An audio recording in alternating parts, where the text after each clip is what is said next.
Hey everybody, welcome to Stock Trading Pro. My name is Pete Renzulli. Today we got a lot to cover. Today's big question and the big thing we're going to talk about today is the Tesla news going to call a short-term top in Tesla. The numbers were up, but something that's really important when you are watching any company and whether or not there's a difference between revenue and actually what they take home.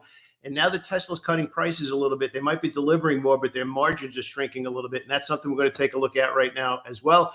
But I think the big story is the sector rotation into oil stocks today. The question is whether or not today is a good spot to put on a new trade, whether or not the bullish gap that we're having across the board is smart.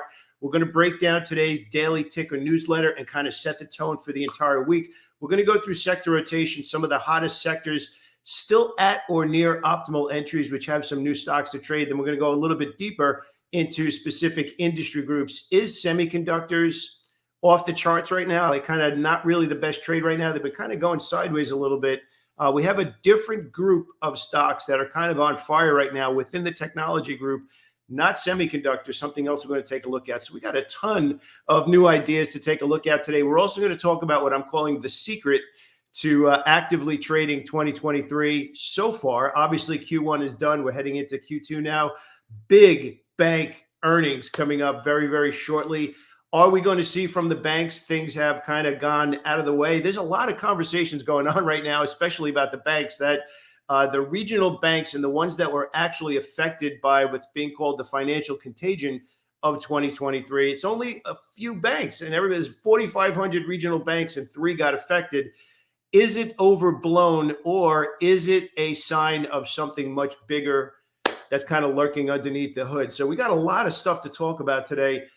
First, I want to thank you so much for being with me here today. Obviously, I appreciate the start of a new week, the start of a new quarter.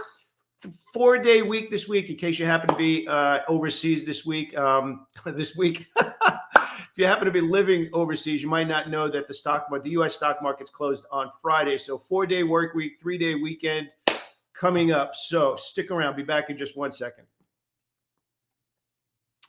All right. Okay, everybody. Thank you so much for being here with me today. I want to say hello. John Bates, good morning. How are you, pal? Always a pleasure. Robert, good morning. Good morning. And Allison. How are you, Allison? Thank you so much for being here today. So I want to start out with the big story of the day, which obviously, well, actually, there's 2 of them. Obviously, OPEC is a big story right now, and cuts, right? Obviously, OPEC cutting. And if we kind of hop in, let me actually pull up the charts. That's actually going to be the easier way to see it. Because if we kind of dive into the charts over here and we start out with crude oil, you can actually see where we are right now. Crude is actually, excuse me, that's not crude, that's palm olive. You can actually see where we are. We're actually up 6%. Now, the big thing is noticing what happens. We get a lot of questions about what does it mean to stack the order flow? And if I could really just kind of bring this home for you to keep it as high level as possible without kind of digging into the weeds and like kind of melting your brain early in the morning here.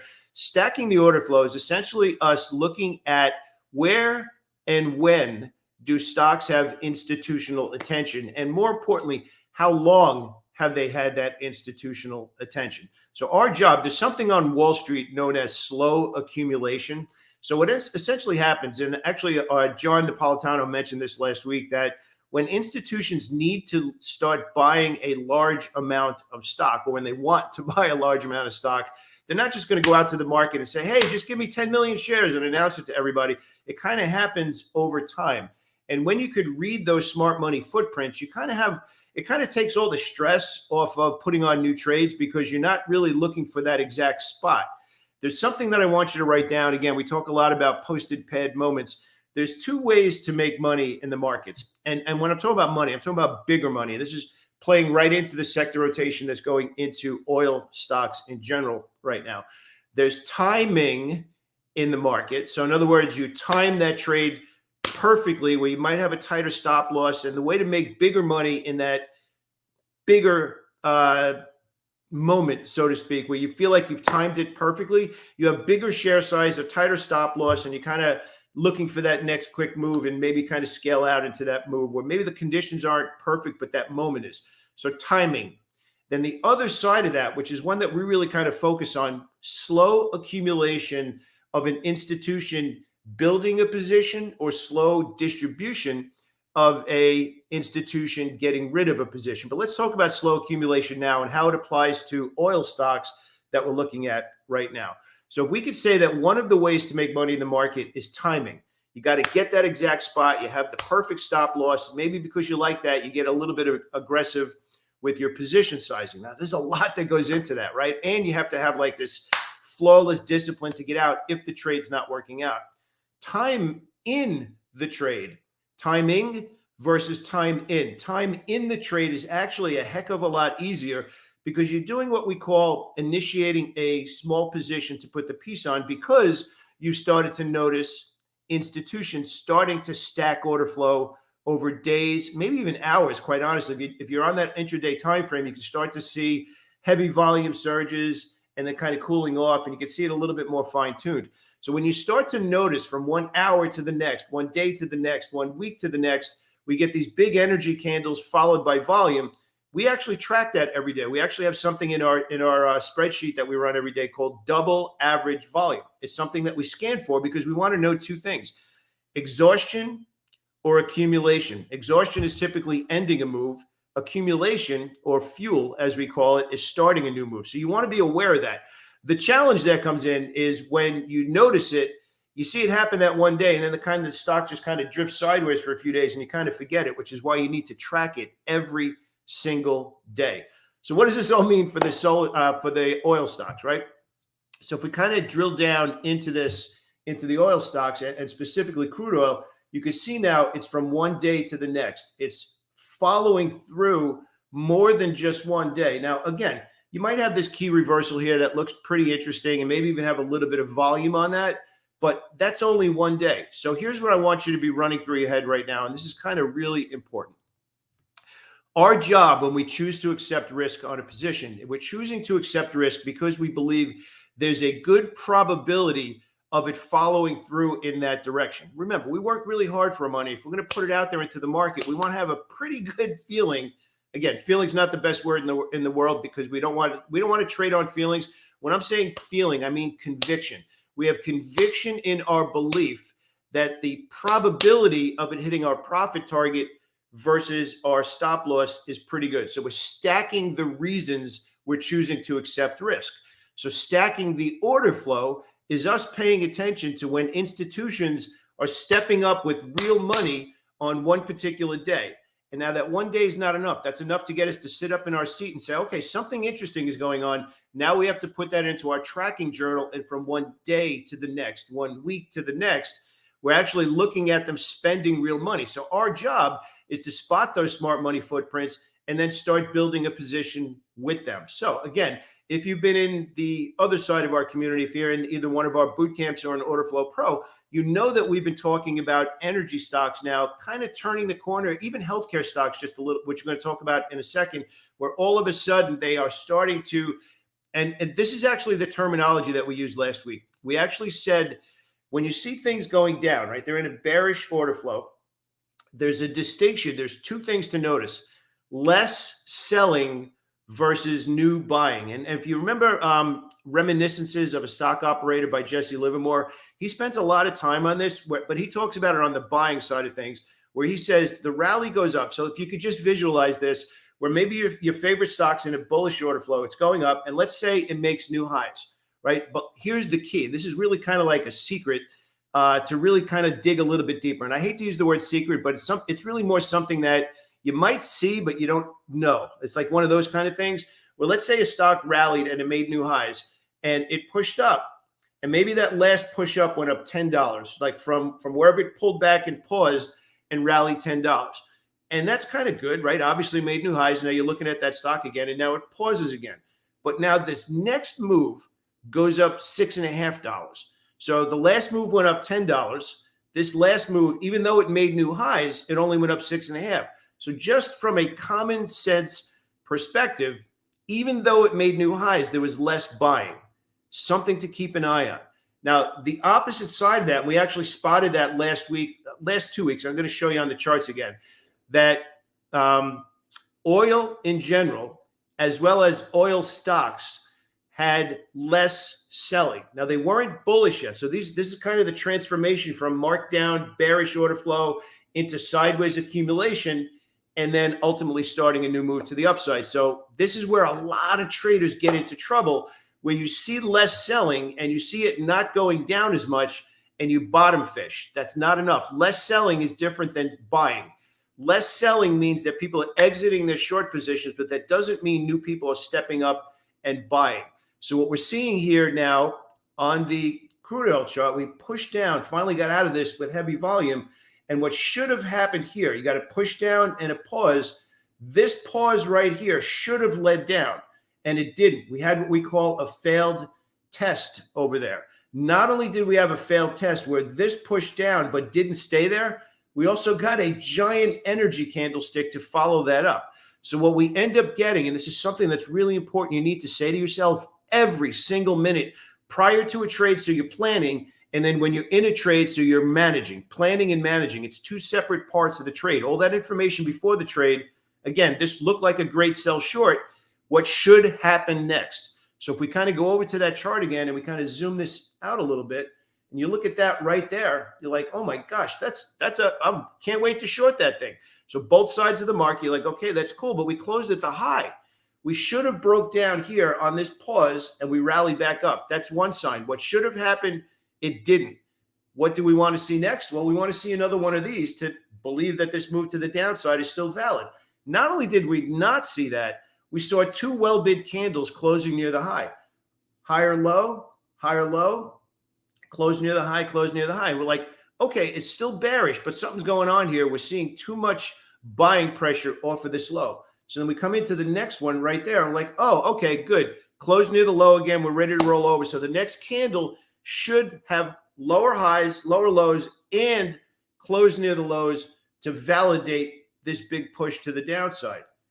And, well, we got to push to the downside, but then close near the high again. So here's what you need to start saying to yourself. And I don't care if you're trading a 5-minute chart or a daily chart looking for these kinds of moves. Our job, and again, this is the difference between chart reading and trading. Trading is actually paying attention to the money that's spent by the institutions to create the charts we're looking at. So if a stock pushes down and closes on the lows, they're doing what we call holding the offer. So holding the offer means they pushed it down and they're holding it there. In other words, buyers can't push it up because there's still a lot of selling pressure. But if they push it down, can't hold the offer and starts to rally when it should, that means the tape is changing. So when the tape is changing, that means that we have to adjust with the tape and say, you know what should have happened didn't. So what we're watching now is we're watching institutions start to step up and change the tape and start to change their opinion on that particular security. So as we're watching this unfold, we not only did this, let me actually pull that over, not only did this rally, but it got followed up by exactly what we would not want to see. And then we kind of work our way over, and you can see what happened over the next few days. We actually had 5 days of institutions paying higher prices. So if you really need a visualization now of what it means to stack the order flow, which is obviously a big part of my method, the New York method, stacking the order flow is not chart reading. Chart reading is you're looking for patterns. Stacking the order flow is we are saying somebody with deep pockets and a lot of research analysts has an opinion on something, and they're backing that opinion with real money. So when we're looking at charts, we're looking for where is money being spent by institutions and how can we follow them. So we kind of notice this in the rotation. I'm actually going to show you this now in the research document. So we actually run sector rotation on a daily basis. Obviously, this is how last week ended. Let me actually pull this up for you. So you can actually see energy getting weak on that push down and then positive right after that. So again, you start to watch this, like what should happen after this? Well, it shouldn't be positive after that. We want to see, so now we got less selling, not quite new buying yet, but we had those 5 higher lows, 5 higher highs, holding the bid, paying new prices 5 days in a row. So if you can start to imagine order flow stacking. Now, in case you don't know what order flow is institutional money coming down to the market, and they're trying to match those prices as much as they can to VWAP. They want to get the best price with the most volume traded, and they're going to be doing that over time. So remember what we said before. You have two different ways of making the big money in the market. Timing, perfect timing with a little bit extra share size, or time in the trade. So if you can visualize right now all that pressure of you believing you need to get that perfect spot, institutions are not looking for the perfect spot. It's more important for them to get the 10 million shares on for the next big move, because for whatever reason, maybe it's better margins, maybe it's increased cash flow, whatever the reason happens to be, or maybe they raise their guidance, it doesn't matter. But if the institutional research believes that the cash flows in that company are going to expand over the next 3 months, the next 6 months, maybe even a little bit longer than that, they're more concerned with building a position. So let's just think about this. If we now know what stacking the order flow is, it's actually us paying attention to institutions allocating real money, creating those charts. It's not just chart patterns anymore. We're actually kind of like reading the register receipt of the market, and then we go and do that in individual stocks. So when we're running the research on a daily basis, we are literally looking for where is order flowing into sectors. So we kind of just went through a really good breakdown of how crude oil actually saw that kind of move. So if we kind of take that a little bit deeper and we start to break down this OPEC news, we actually started to see that. Let me go back down here into sector rotation. We actually started to see that in these stocks last week. So we're kind of breaking it down a little bit deeper in which stocks specifically. So MPC, Oxy, and a couple of other ones actually rallied prior to that. So it was interesting when you're doing the research every day, and research is really nothing more than you have particular price action that you're looking for that says something changed and volume is associated with that. Remember, if you're just price action trading where you're just looking at the price and you're not including how much money was spent by the institutions to create those patterns, you're kind of reading a book that's missing every other page. So you got to add that into the equation. But where that volume happened, where that money was spent is important. So if we take a look at, like we just talked about, MPC, and we'll get into a little bit more. Oh, and by the way, you can actually, I'm going to show you how to do it right now. You can actually download a copy of this. This is the research document that the daily ticker that I do for the private community every day. And I like to show everybody on Mondays here on YouTube so you can get an idea of what we're doing. So you can actually go into the description below the video and get this document. There's also a really nice in-depth breakdown on the options market from John Napolitano. If you joined us on last week's live stream with John's actual options bootcamp, it's a 14-day bootcamp, actually starts today as well. You can actually click the link in this document. So I want to show you how to get this document. Let me actually remove this here. So up in the left-hand corner over here, you want to go to File and make a copy, or you want to go to File and Download. Now, most people will download it as a PDF, but whichever way you want to do that is fine. So you want to make sure you hop in there and grab your own copy. So what I want to do now is I want to keep breaking down how we're tracking order flow going into Monday. Now, obviously, this was another big conversation from last week as well. Was the Q1 rally, especially the rally last Friday, which was absolutely amazing if you traded last Friday, especially an active trader, maybe even call yourself a day trader, was that window dressing, or are we starting to see now where the market is like, I don't care what's going on with inflation right now. 2022 is a big down bearish market and we're done. That was the selling. Is that what the market's saying right now? Is the financial contagion overblown? Or here's the other side of the equation. Will credit, even though interest rates are kind of creeping up a little bit, not as bad as they were last year. So let's just say they kind of don't go up in a parabolic way, interest rates, right? Does that mean things are over? Does that mean we're kind of out of the woods? And is the market telling us right now, we're done? 2022 is a nightmare. We went down for 16 months. We're done. We're going sideways. Now we're discounting into the future. Is that what's actually happening? Well, from a price action perspective, yes, that's what's happening right now. But here's a quote that I want to give you. And this is a trap that a lot of people get into. Don't forecast. Don't ask yourself, where is this going? Ask yourself, where is it going right now? Too many people put these projections out into the future. Where do you think it's going to be? Where do you think it's going to be? And unless you have that same team of 100 research analysts, and look, quite frankly, that's just their projection of where they think it's going. A lot of stuff can change. Just focus on now. Focus on order flow that's going on right now and focus on tape reading, which tells you, is it still valid now? So as we're about to break down this document, I want to show you how we go from sector to sector, how we go from industry group into individual stocks. We kind of work our way up from what's the market doing, which the SPY, the S&P 500, rallied up and hit that brick wall of resistance at 409-ish, 410. We're going to take a look at that. So if we're building an argument for heading into this week, we now know that the SPY, the S&P 500, whichever one you look at, the SPX, has to get through that 410 level in order for us to have that next broad-based move higher. If that happens and financials, let's say that the financials start to catch a bid and energy catching a bid and NASDAQ also catching a bid, if we have financials, technology, and energy all with bullish order flow at the same time, boy, we could be looking at something really, really special heading into Q2. Now, that's one side of the argument, right? We just mapped out a scenario for if we get aggressive, what would that need to look like? So the SPY has to break that level and the other groups. We're also seeing healthcare catch a little bit of a bid right now too. We're going to break that down for you in a second as well.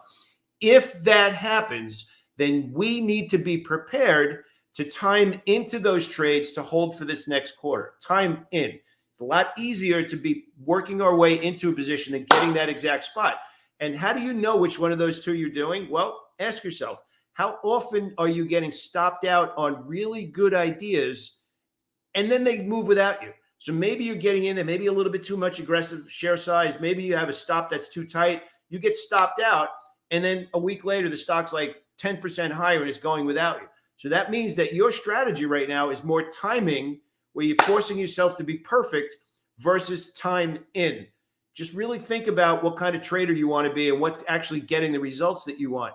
So when you combine the knowledge of order flow stacking and kind of what's going on behind the scenes, you really now have a little bit more time to work those positions instead of getting that exact spot. Again, depends on whether you're day trading, swing trading, position trading, trading earnings, that kind of stuff.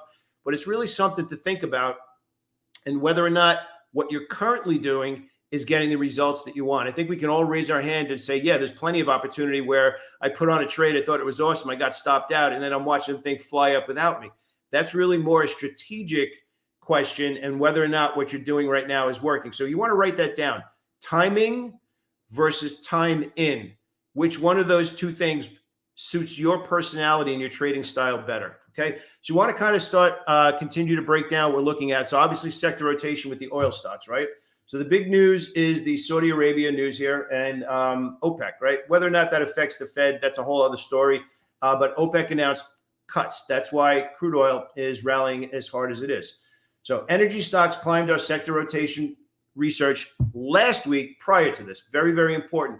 Only 3 meeting the criteria for stacked order flow and at or near the optimal entry. So it's these 3 right here, MPC, Oxy, and VLO. Those are the 3. They're actually beyond, they actually gapped a little bit more. You can see this perfect setup here in MPC heading into today. All right. So working our way down, technology stocks dominated from a volume perspective to end the quarter and the week.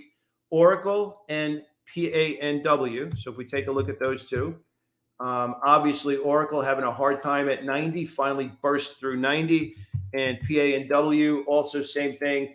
Exciting thing about PANW is it's actually held the bid since reporting earnings, which was over here. It hasn't really traded below the earnings gap. So this is actually a relatively easier trade to be on top of since earnings, right?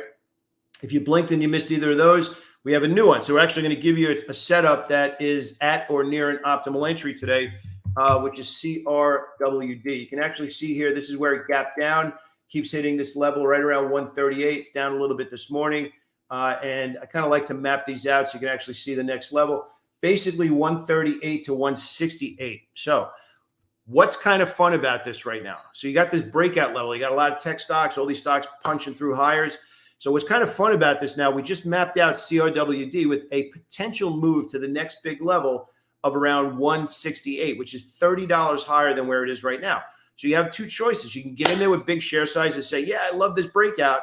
Maybe breaks out, maybe pulls back, maybe stops you out. And you're like, breakouts don't work, right? But what if you know that now with that knowledge of stacking the order flow, you don't necessarily need to get in there with full share size on your initial entry and then be sweating every uptick and downtick with the stock. You go, no, I'm going to work the order with them because that's how they're building their position.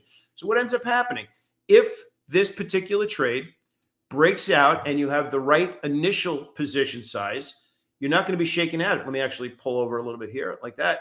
If it does break out and you know that you plan to work into the position and it pulls back and let's say it stops you out, which generally for me is that same candle on the breakout. If it stops you out, you only had a small position because you were working your way into a bigger trade. If you get in there and put that first piece on and it starts to follow through, and now you know you're paying attention now for stacked order flow over days and weeks, you're now getting feedback from the market telling you, yeah, we're going to hold the bid. Come and join us in the pool. What's exciting about that, and what's probably very different than what a lot of people do, is we're not putting more money into the deal until we get feedback from the market. Okay, I'm going to put a first piece on. Now I'm going to read the tape. So we have order flow, we have a breakout level, and we're going to put the first piece on. Once we start to read the tape, which is nothing more than getting feedback based on whether we're profitable or negative, that's going to give us the feedback to tell us, okay, cool. They're holding the bid. They're continuing to spend money. Let's join them. And now we also have a target, which is 168. Now, what's funny is you probably heard all that on the positive side of the thing, but maybe that the other side of the trade kind of just like went in one ear and out the other. We also said that we're not getting bigger share size yet. We're not going to have bigger share size until and if the trade moves in our favor. If it breaks out and pulls back and we have the correct position size, which in this case on a breakout's a little bit lower, no big deal. It's a business expense. We had a small piece. It didn't follow through. Take the loss, pay the expense, and then go look for another idea. That's trading in the real world. I'm not going to sit here and talk about all the stuff where only the good trades work out. Let's just talk about all the good trades. Good traders, good speculators, people that last in this business always focus on both sides of the trade. You want to have more shares as you time your way into those positions versus holding on to the ones that don't. There's no reason to hold on to the ones that are giving you negative feedback. Kick them out and go to the next trade.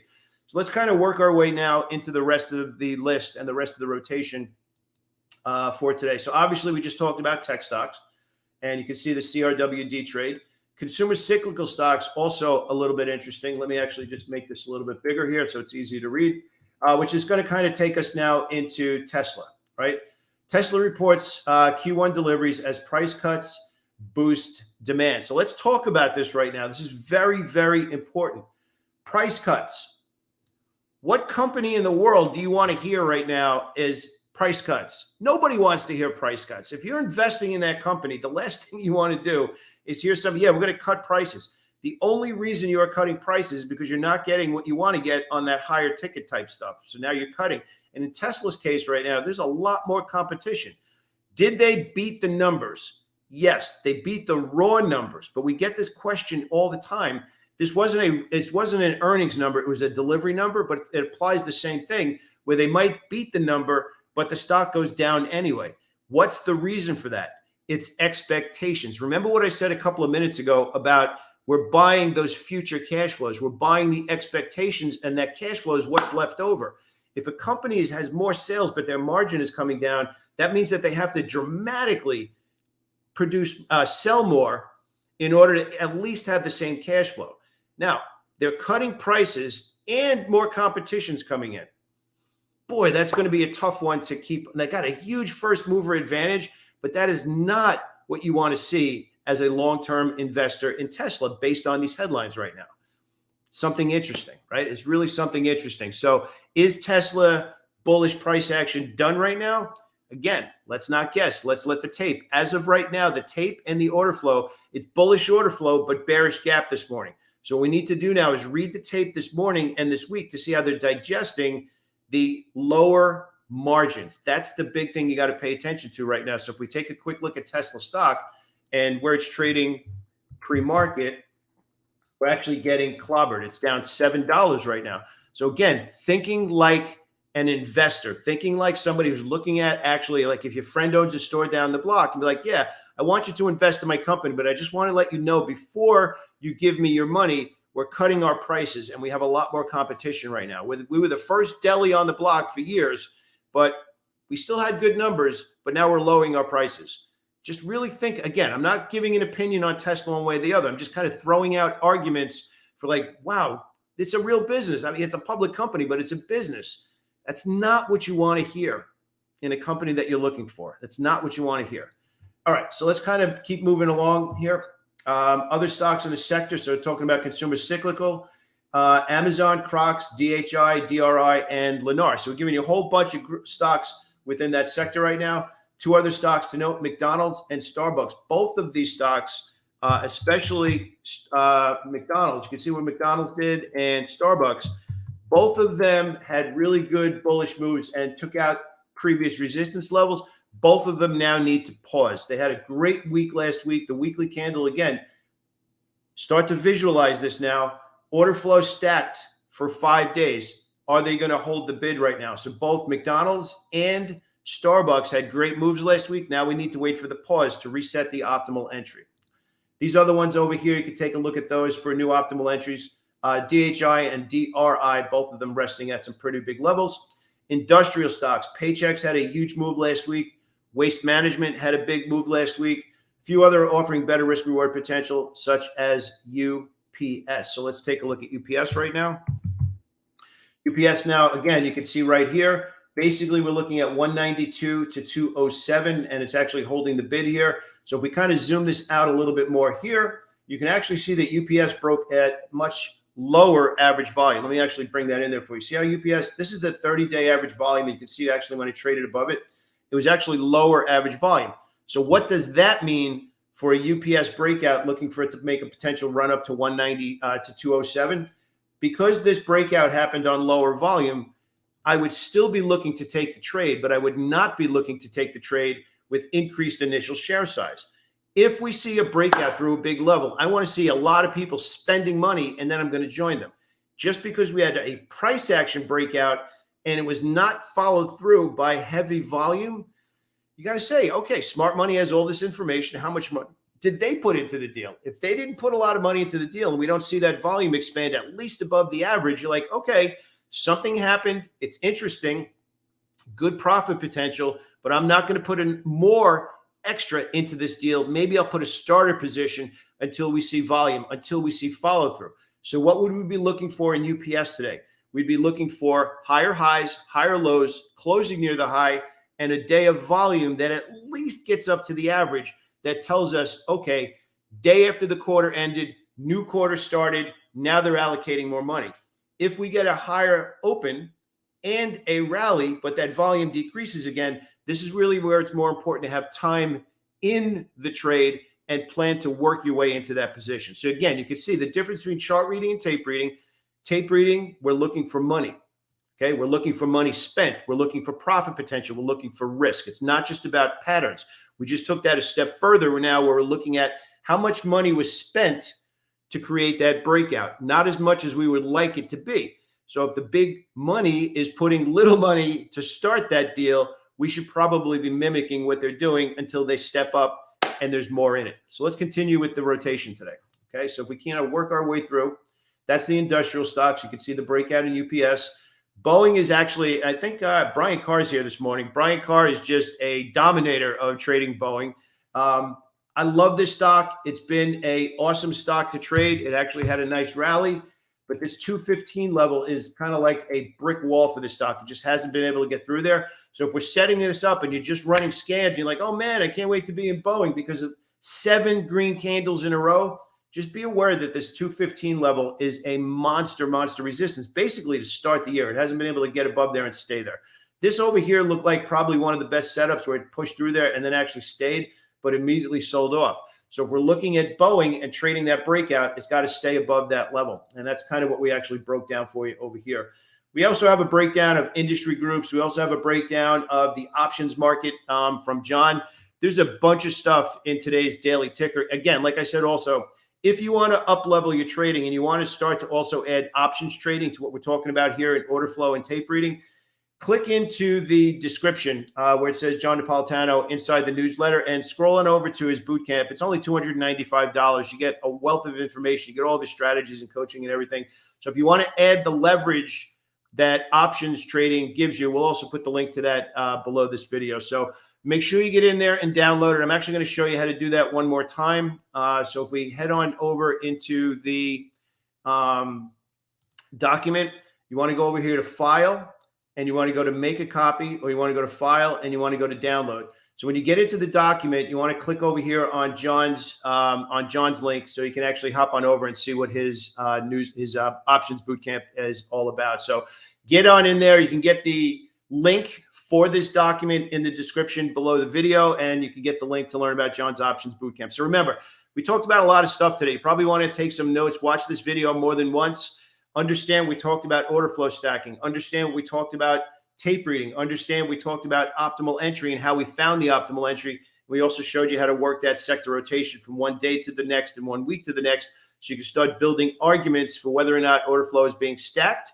Or I'll give you one final example here, whether or not there's nothing going on, and we can kind of take a look at this stock right now, Roku, which actually had some news last week. You can actually see it's kind of stuck. So until this stock gets out of this window, there is no stacked order flow, which is kind of cool. So now you can visually look at it and say, is somebody dominating the stock, and how long have they been doing it?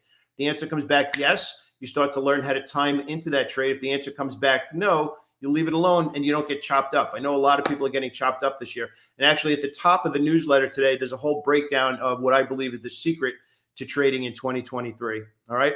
Thank you so much for joining me here today, everybody. If we did a good job today, please do me a favor. Give us a thumbs up and make sure you subscribe to the channel. Have an awesome day. Have an awesome trading week. Thank you.